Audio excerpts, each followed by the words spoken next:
자, 우선 한국의 빌 게이츠라고 불리우는 기부왕 한 분을 소개해 드릴게요. 올해 94세인 이종환 삼형화학그룹 명예회장인데요. 이분이 장학 사업에 뛰어들게 된 건 30여 년 전 스위스가 특별한 자원 없이도 선진국으로 자리 잡은 비결이 바로 인재를 키우는 것이라는 사실을 깨달았기 때문이라고 합니다. 이후로 돈이 없어 공부를 못하는 학생들을 하나 둘 지원하다가 2000년에는 아예 장학재단을 설립해서 본격적으로 학생들을 지원하게 됩니다. 이 재단에 그가 쏟아부은 돈이 무려 8천억 원으로 개인 장학재단으로는 아시아 최대 규모라고 하고요. 2012년에는 서울대 도서관 신축을 위해 600억 원을 쾌척해서 화제가 되기도 했어요. 하지만 이종환 회장은 정작 스스로에게 돈을 쓴 이 경우는 좀 인색해가지고요. 비행기를 탈 때도 이코노미석을 고집한다고 하고요. 90세가 넘은 지금도 가난 때문에 꿈을 포기하는 인재들이 없도록 돕는 것이 인생의 목표라고 말하면서 장학사업에 열정을 보이고 있다고 합니다. 네, 요새 등록금이 워낙 비싸다 보니까 아르바이트 하느라고 공부를 못하는 학생들이 많은데 이런 장학재단의 지원이 많은 학생들에게 큰 힘이 되어줄 것 같습니다. 그리고 또 한국의 워런 버핏으로 불리는 분도 있다고 들었는데 사실인가요? 네, 우리나라에도 투자의 귀재이자 기부왕인 워런 버핏과 꼭 닮은 길 걷고 있는 분이 있어요. 놀랍게도 아직 이분은 32세 젊은 나이로 400억 원대 전 재산 기부를 약속한 박철상 씨가 그 주인공입니다. 철상 씨는 재수생 시절 집안 형편이 크게 어려워지면서 대학 등록금과 생활비를 스스로 책임지느라 많은 고생을 했다고 해요. 그리고 아르바이트로 모은 수백만 원으로 주식 투자를 시작해서 현재 400억 원대 자산가로 성장했는데요. 이미 지난 7년간 고등학교, 대학교 등에 15억 원 정도를 기부해서 워런 버핏과 비슷한 길을 걷는 청년 퍼핏으로 불려왔습니다. 게다가 최근에는 주식 투자 활동을 중단하고 갖고 있는 400억 원대 자산 중 노후와 생활자금을 제외한 전 재산을 50여 년에 걸쳐 기부하겠다고 밝혀서 더욱 화제가 됐죠. 이렇게 젊은 나이에 벌써 은퇴와 기부 선언을 한 이유에 대해서는 자신이 몇 년 더 돈을 모으는 동안에 학비가 없어 기회를 놓치게 될 많은 청년들이 안타까워서라고 답했다고 합니다. 남들이 부러워할 큰 집이나 외제차, 비싼 시계 등을 전혀 갖고 있지 않다는 철상 씨의 유일한 사치는 거실을 가득 메우고 있는 수천 권의 책이라고 하고요. 자, 내년에 대학을 졸업하고 유학을 떠나서 새로운 인생을 시작할 계획이라고 하네요. 철상 씨가. 네, 정말 한국의 버핏 같기도 하지만 젊은 나이에 전 재산 기부를 약속하는 모습을 보니까 저커버그가 떠오르기도 하네요. 네, 우리나라에도 이런 해외 기부왕들에 못지않은 분들이 있다니까 정말 반가운 마음입니다. 네.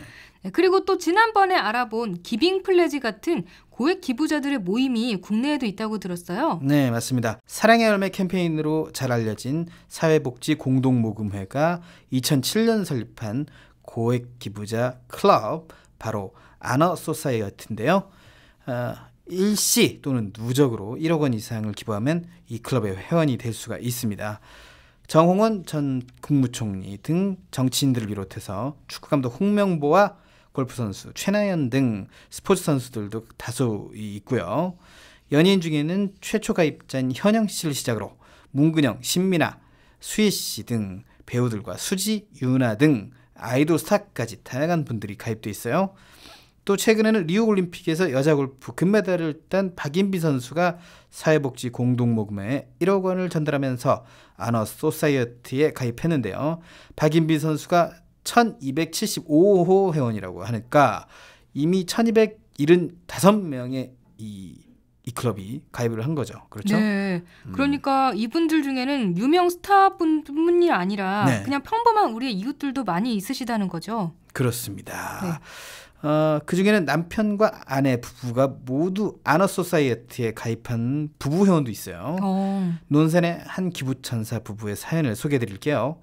논산에서 생선 가게를 운영하는 이성례 씨는 이미 아너 소사이어티 회원이자 청년 봉사상을 수상한 봉사왕으로도 유명한데요.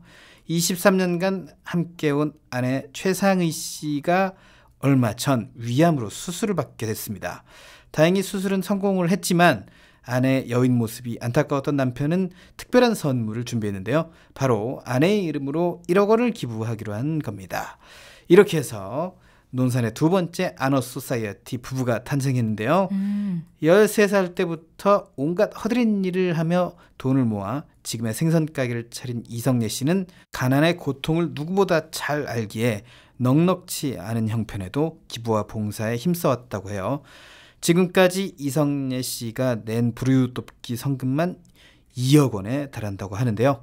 이렇게 돈만 생기면 기부를 하다 보니 내 집 마련도 최근에야 겨우 할 수 있었지만 아내 최상희 씨는 항상 남편을 응원해줬다고 해요.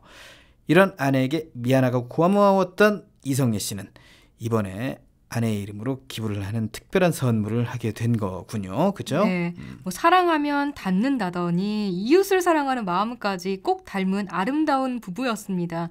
이렇게 가족이 함께 기부에 참여하는 경우 많이 있겠죠? 네, 그렇습니다. 이번에는 대를 이어 선행을 실천하는 기부천사 가족을 소개해드릴게요. 지난 9월 초 대구시 수성구청에는 10kg짜리 쌀 2,000포대가 전달이 됐습니다. 4,600만 원 상당의 이 쌀은 추석을 앞두고 어려운 이웃에게 전해달라는 얼굴 없는 천사 남매가 보낸 건데요.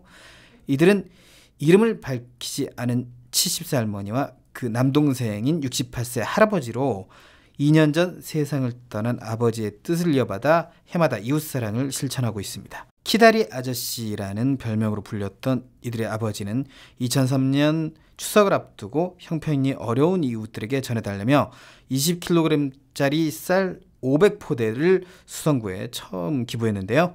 이후 매년 추석 때마다 잊지 않고 쌀을 전달해왔습니다. 6.25 때 월남한 실향민이라는 것만 알려진 키다리 아저씨는 명절 때 고향에 가지 못하는 아픔을 어려운 이웃과 나누고자 기부를 시작했다는데요. 2014년 세상을 떠난 뒤에는 그의 아들딸이 해마다 쌀을 전달하며 아버지의 뜻을 잇고 있습니다. 이들 가족이 지금까지 기증한 쌀은 26,000포대, 시가 6억 원 상당에 이른다고 하네요. 네.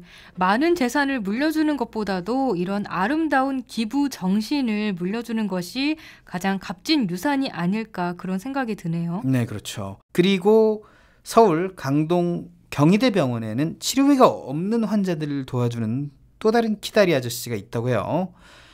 이 익명의 후원자가 이 병원과 인연을 맺은 건 2008년부터인데요. 한 중년 남성이 병원에 전화를 걸어와 치료비가 없는 환자들을 돕고 싶다는 뜻을 전달했다고 합니다. 연락처로는 오로지 메일 주소 하나만 알려주고 바로 전화를 끊었다는데요. 이후 병원에서는 사정이 딱한 환자가 있을 때마다 키다리 아저씨에게 메일을 보냈습니다. 대장암에 걸린 독거노인, 기초수급과정에서 미숙아로 태어나 뇌병변 장애 판정을 받은 아기 등 그동안 23명이 키다리 아저씨가 보낸 3,200만 원으로 무사히 치료를 받았는데요. 지난 6월에는 도움이 필요한 사람들이 많을 것 같아 이 돈을 보냅니다 라는 메일과 함께 1억 원이 병원으로 전달됐습니다. 병원은 이 돈으로 키다리 아저씨 기금을 조성해서요. 어려운 환자들을 돕기로 했는데요. 도움을 받은 환자들이 그의 연락처라도 알고 싶다고 문의를 해보지만 키다리 아저씨는 그저 좋은 사람이 도와줬다고만 전해달라는 말만 남겼다고 합니다. 대신 병원 측은 환자들이 쓴 감사 편지를 사진으로 찍어서 키다리 아저씨에게 메일로 보내고 있는데요. 병원 측이 공개한 감사 편지에는 이런 내용이 있다고 합니다. 제가 받은 사랑만큼 훗날 저도 다른 사람을 도울 수 있는 사람이 되고 싶습니다. 네, 이렇게 누군가의 도움을 받은 사람들이 또 다른 사람들을 도와주는 식으로 우리 사회의 기부 문화가 이렇게 점점 퍼져나가고 있는 것 같아요. 그리고 요새는 국내뿐 아니라 해외 개발도상국에 기부를 하는 경우도 많죠? 네, 맞습니다. 초등학교 교사 출신으로 언뜻 보면 평범한 옆집 할머니 같은 75세 노국자 씨도 그런 분들 중 한 분인데요. 노국자 할머니는 2006년 아프리카 물부족 국가에 관한 다큐멘터리를 보고 기부를 결심하게 됐다고 합니다. 처음에는 길에서 폐품을 주워 팔다가 이제는 자신이나 이웃의 집에서 헌 옷가지나 빈병을 모아서 팔아서 기부하고 있다는데요. 처음엔 말리던 가족과 지인들도 이제는 폐품을 먼저 가져다 주거나 쌈짓돈까지 맡기게 되면서 10년간 노할머니가 기부한 돈은 1억 원을 훌쩍 넘었다고 합니다. 그 덕분에 개발도상국에 24개 우물이 만들어졌고요. 아프리카 여성들의 직업교육에 필요한 재봉틀이나 중요한 재산인 염소 등도 기부하고 있다고 해요. 이런 활발한 기부활동 덕분에 노할머니는 국제구호단체 기아 대책의 고액 기부자 모임인 필란트로피 클럽의 최고령으로 등록이 돼서요. 있고요. 최근에는 기아에 시달리는 북한 어린이들 돕는 데 관심을 기울이고 있다고 하네요. 네. 폐품을 주워 팔아서까지 먼 나라의 어려운 이웃을 돕는다는 게 쉬운 일은 아닌데요. 10년이나 이를 실천해 오신 할머니가 정말 존경스럽게 느껴집니다. 오늘도 역시나 우리에게 많은 생각을 하게 하는 기부 천사들을 만나봤습니다. 이분들 외에도 숨어서 선행을 실천하는 많은 분들께 응원을 보내면서 우리가 할 수 있는 일이 뭔가도 한 번 더 생각해 보면 좋겠습니다.